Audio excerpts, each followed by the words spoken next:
Hi, my name is Karolina Sieler and I am a former law lecturer here in London, as well as the founder of a platform called firstclasslb.com, which helps law students to get very, very high marks in both their essays and their exams. Today I want to talk to you about how you can write very good, strong, great quality law essays. This is something that I get asked a lot by students, and the most disheartening thing perhaps is that a lot of students just simply don't believe that they can get very good marks just because they haven't been given enough guidance from their lecturers, who tend to be busy people that don't really have much time for kind of one-to-one individual support. So what I'm going to do now is give you 8 quick tips that you can start looking into when you're writing your essays to make sure that you improve the quality of your essays gradually.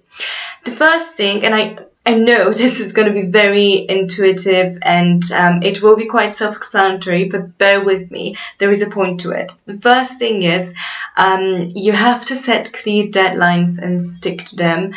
And I know you're probably going to think about this as something that you've heard so many times, but the good thing about setting a deadline, and especially setting it for a couple of days or even a week before your actual submission deadline, is that you really leave yourself some space for those essays that you started working on and then you realized, oh gosh, actually, it's way more difficult than I thought it would be. And I really don't know how to deal with it, and I'm really, really not sure if I have done the right thing. And in cases like that, what the good thing to do is you can get your essay professionally proofread so that you get some comments from a professional tutor to help you out with just understanding whether or not your essay is good at this stage and how you can improve it in order to get a very high mark. So that's why you need to set those deadlines, apart from the fact that it obviously helps you to organize your workload, but it's mostly for accidents like that, to make sure that they don't affect your degree that much overall. The next thing I want to share with you is that you have to be following a good essay writing strategy. And what I mean by this is that when you start your essay, but by the time you start writing it, you should have a clear plan in place as to how you will write it. And by this I mean you should very clearly know what are you going to put in the introduction, in every sentence of the introduction, what will be the central argument, so the key core argument that you will be arguing throughout your essay, and then what will be your conclusion, at least what kinds of things you want to put in your conclusion, because you don't always know at the very beginning of the writing process, what conclusions you will come up with, but at least knowing what you want to put in there.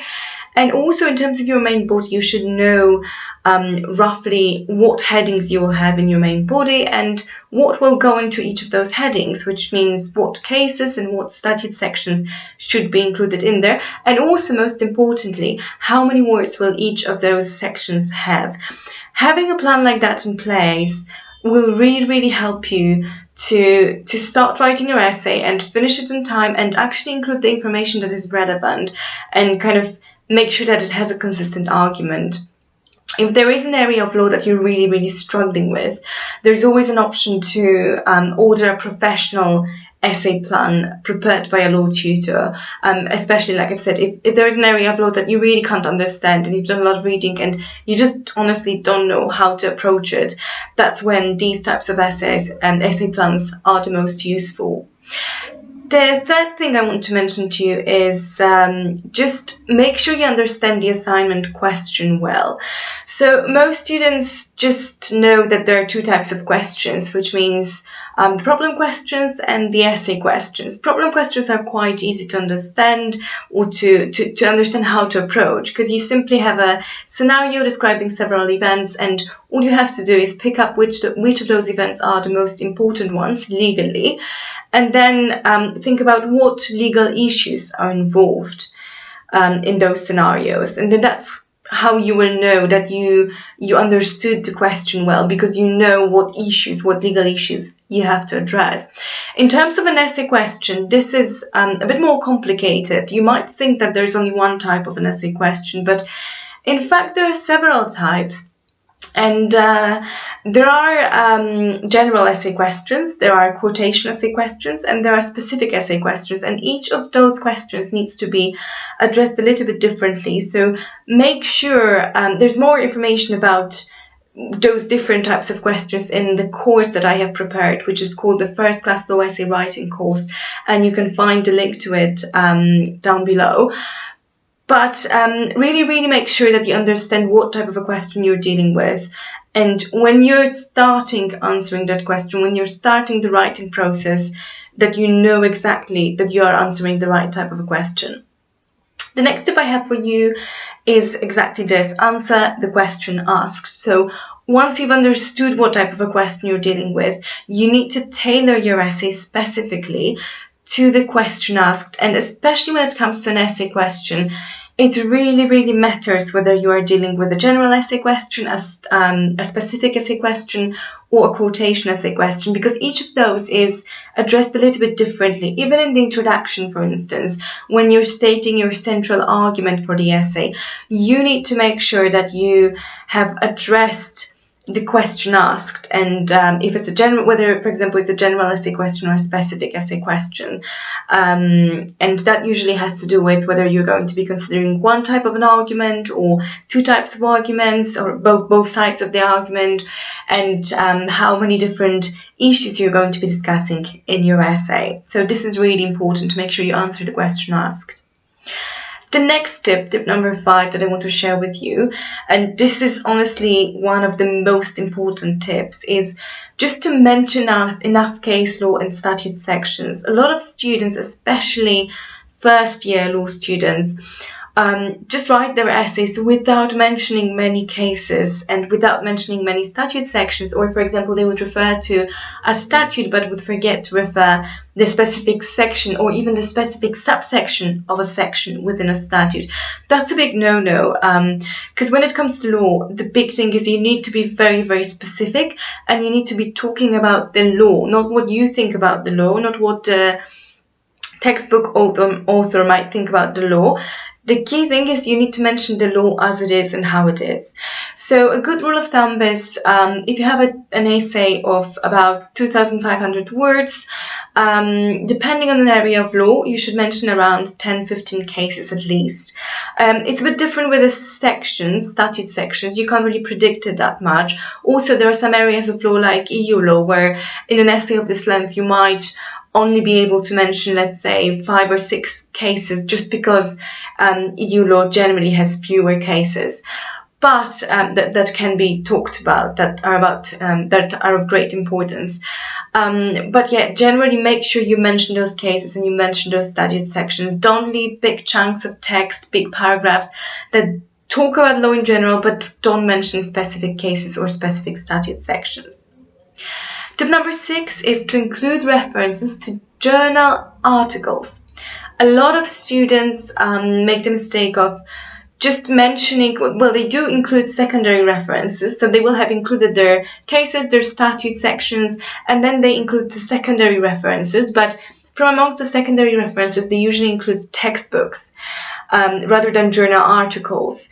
But the truth is you should really include journal articles, just because they are slightly more advanced than textbooks. Well, in most cases, actually highly more advanced in terms of their argument than textbooks. And also they are often way more detailed than any information that you can get in a textbook. And finally, they include an argument of the author of the journal article about the law that is way more developed than any arguments about the law that you can find in a textbook. So you can debate those arguments a lot more, you can discuss them. And in general, the essays that score really well include hardly any textbooks, but include mostly journal articles. So that's something to keep in mind. The next thing, the 7th thing that I want to mention to you, is that you need to write in something called the legal academic writing style. A lot of students struggle with this, especially when they are just starting to study law, just because they are not quite sure how to approach writing those essays. They might try to, especially if they, let's say, have studied a degree before, they might try to write in the same style that they did and got high marks in this previous degree, or often students try to use the same writing style that they did in high school or in college, and this really doesn't work. Law is a very specific industry or profession which has a very specific writing style that includes, for example, specific sentence structures that you need to learn, that includes specific terminology, for example, like case, like statute, like parliamentary sovereignty, like lifting the corporate veil.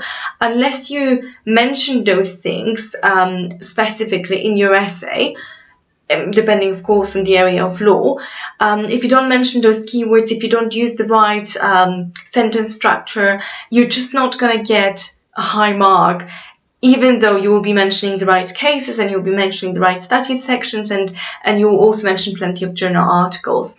Again, if you want to learn more about how to write in the legal academic writing style, you can either kind of DIY it and learn it yourself.